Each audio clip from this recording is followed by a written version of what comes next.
Home insurance premiums in Texas have increased by 85% since 2019. The state is now the fifth most expensive state in the U.S. for home insurance. How does the system work? Insurance companies raise rates, then the state reviews them. In 2024, 2,343 applications were reviewed. How many were rejected? 0. Not a single one. The Senate passed a reform bill by a vote of 27-3. It died in the House. The Insurance Council of Texas stated, "We successfully killed it." And Governor Greg Abbott? He didn't mention the insurance crisis once in his 2024 report. He didn't mention it in his 2025 State of the State address. He didn't make it an emergency item. Why can't Texas homeowners find insurance? How does the file and use system work? What does Abbott's silence mean? The numbers speak for themselves. In 2019, the average Texas home insurance premium was $1,961. In 2024, it was $3,291, an 85% increase. Houston residents pay an average of $6,370 per year, nearly 3 times the national average. Dallas, Fort Worth, Austin, San Antonio. Same story in all 4 major cities. In 2023, premiums rose 21% in a single year, the largest increase of any state in the U.S. They rose another 19% in 2024. That's a total increase of 50% since 2015. Texas now ranks 3rd in the U.S. for cost, behind only Florida and Louisiana. Consider the case of John Cobarruvias, a retired NASA employee living in the Clear Lake area of Houston. In 2000, he paid an annual premium of $750, with a deductible of $500. In 2024, he paid a premium of $6,000, and his deductible rose to $9,000. In 2025, $9,000 premium, $9,000 deductible, forced into the Texas Fair Plan because no company will insure him. A 1,100% increase. Only 2 claims in 35 years. Texas is one of 6 states where people no longer pay insurance premiums. Over 1.1 million homeowners are uninsured. The Texas Fair Plan, the state's last resort insurance, had 11,174 policies in 2023. In 2024, it had 41,234, a 270% increase. In 1 year, Texas insurance system is called File and Use. How does it work? It's very simple.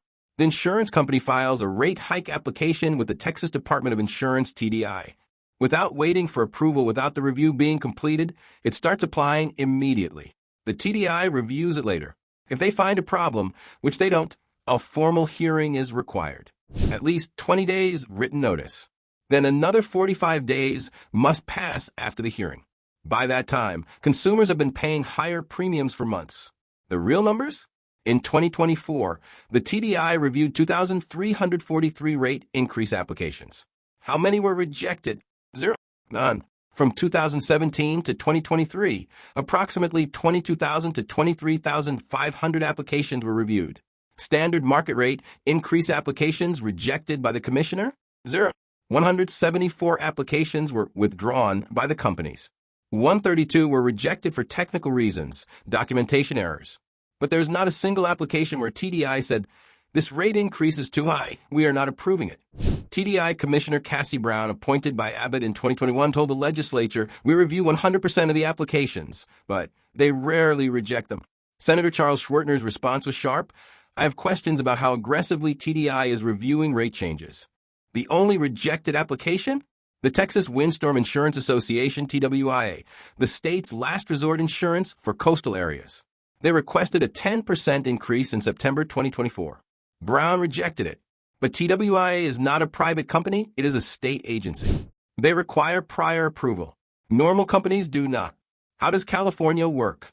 It has a prior approval system, thanks to Proposition 103 since 1988. The insurance commissioner must approve rate increase applications first. Companies cannot implement increases without approval. In 2024, the average approval time was 281 days. But the average premium in California is $1,429 to $1,571. In Texas, it's $3,291. Texas homeowners pay twice as much. Senator Charles Schwertner, Republican from Georgetown, introduced a solution. Senate Bill 1643. It's very simple. If an insurance company wants to raise rates by more than 10%, it must get prior approval from TDI before implementation. Like California, Companies can no longer raise rates first and answer questions later. Schwertner explained in the Senate. When companies make significant rate changes, the legislature needs to be confident that the regulatory environment is conducting the necessary review of these applications.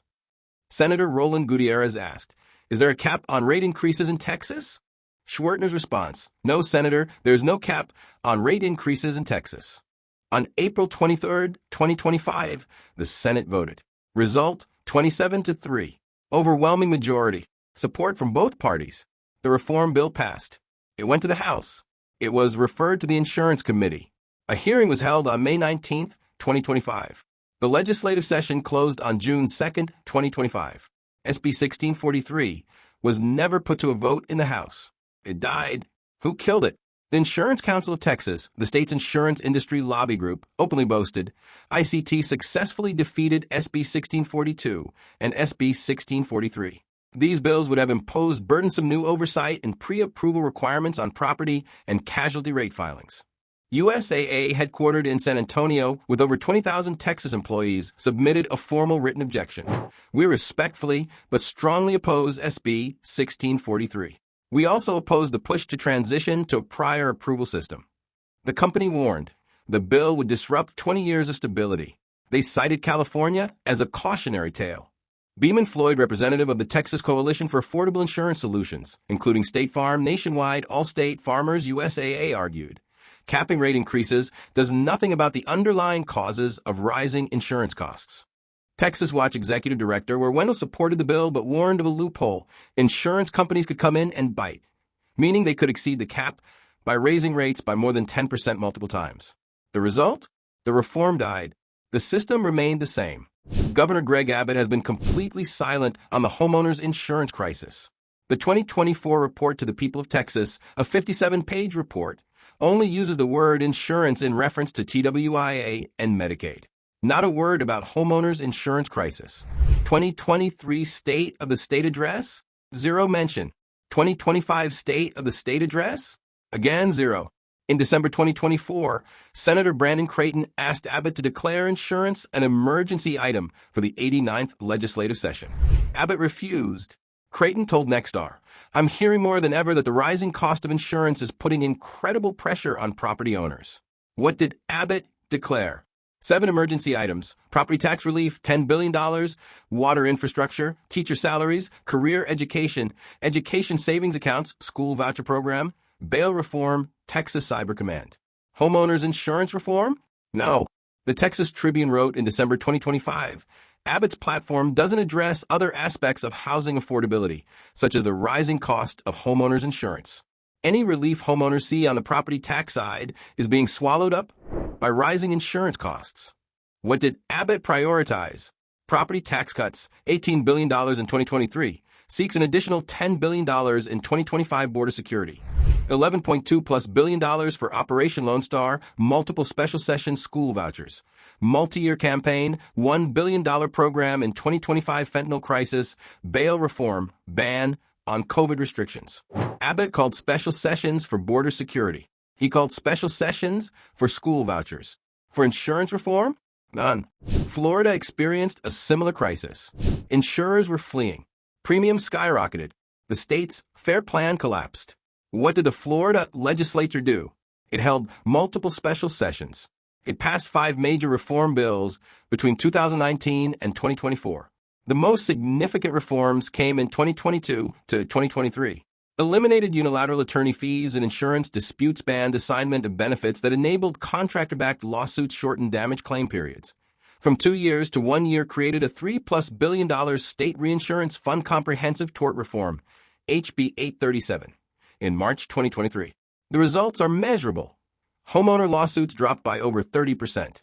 11 new insurance companies entered the Florida market in 2023 to 2024.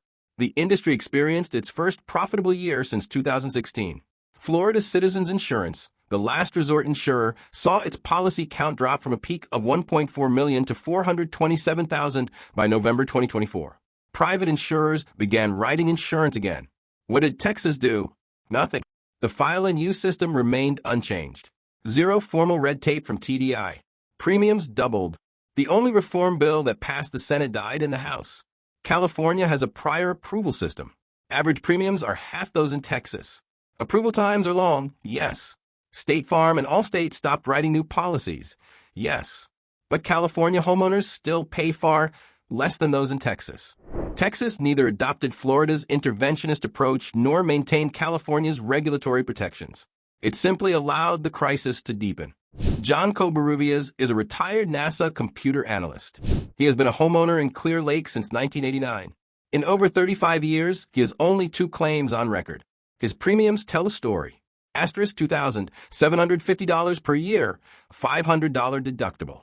Asterisk 2024. $6,000 per year, $9,000 deductible. Asterisk 2025. $9,000 per year, $9,000 deductible forced into the Texas Fair Plan. She told ABC 13 Investigates, I went from $750 with a $500 deductible to $9,000 with a $9,000 deductible. This isn't insurance. This is robbery. She held community meetings in Clear Lake and Seabrook. She expected 100 people. Over 200 neighbors showed up. Marianne McGregor, a Clear Lake resident for 40 years, watched her premium rise from $3,300 in 2020 to $8,000 in 2024. The wind/hail deductible is $28,400, double what she paid to replace her roof. Maybe we should move and get out of here before it gets worse, because then we won't be able to sell. No one will buy with insurance rates this high. Robert Dempsey, also from Clear Lake, was dropped by Kemper in 2024. His previous premium was $4,377. The quotes he received went up to $15,000. He called brokers every day for 2 weeks, finally finding a policy for $9,700, plus a $1,100 increase mid-policy. State Senator Tan Parker R. Flower Mound, even a senator, was dropped by his insurer in 2025. He now pays more than triple his previous rate. He told the Houston Chronicle, we have no healthy home insurance market anywhere in the state. Texas's File and Use insurance system produced a measurable result. 0 formal denials from TDI since 2017, while premiums nearly doubled. The only legislative reform effort, SB 1643, passed the Senate by an overwhelming 27-3 majority, then died in the House under industry pressure. Governor Abbott refused to make insurance an emergency item, never addressed it in major speeches, instead prioritizing school vouchers and border security. The contrast with Florida is striking. That state's aggressive legislative response, multiple special sessions, tort reform, $3 billion in state reinsurance, stabilized its market, brought in new insurers, and reduced lawsuits. Texas adopted neither Florida's interventionist approach nor California's prior approval protections. It simply allowed the crisis to deepen. For homeowners like John Cobarruvias, who has tracked insurance rates since 2003, the outcome is inevitable. The laws in Texas don't support the consumer. They all support the home construction industry, the insurance industry. This isn't a political issue, but our politicians are the only ones who can fix it. 1. Unless the Texas legislature takes different action in 2027, the File and Use system will remain intact, and Texans will continue to absorb rate hikes without caps and without meaningful regulatory oversight.